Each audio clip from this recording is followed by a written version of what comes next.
কাবাঘর কেন ধ্বংস করতে চেয়েছিল আব্রাহা?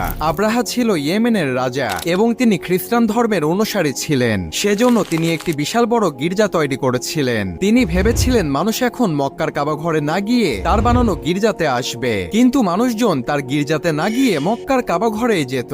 সেজন্য আব্রাহা রাগান্বিত হয়ে কাবাঘরকে ধ্বংস করার পরিকল্পনা করল এবং 60,000 সৈন্য এবং কয়েক হাজার হাতি নিয়ে মক্কার কাবাঘরের উদ্দেশ্যে রওনা হলো। তারা যখন কাবাঘরের কাছাকাছি চলে আসলো তখন রাসূল সাল্লাল্লাহু আলাইহি ওয়াসাল্লামের দাদা আব্দুল মুতালিব কাবাঘরকে ধরে বলল, হে আল্লাহ, এটা তোমারই ঘর, তুমি এই ঘরকে রক্ষা করো। আর তখনই অলৌকিকভাবে আল্লাহ তাআলার আদেশে ঝাঁকে ঝাঁকে হাজার হাজার পাখি উড়ে চলে আসলো এবং পাখিগুলো ইয়েমেনের রাজা আব্রাহারের সৈন্যবাহিনীর ওপর পাথর নিক্ষেপ করতে লাগলো। আর তারা কাবাঘরকে ধ্বংস করতে এসে নিজেরাই ধ্বংস হয়ে গেল। সুবহানাল্লাহ। ভিডিওটি ভালো লেগে থাকলে চ্যানেলটি সাবস্ক্রাইব করুন।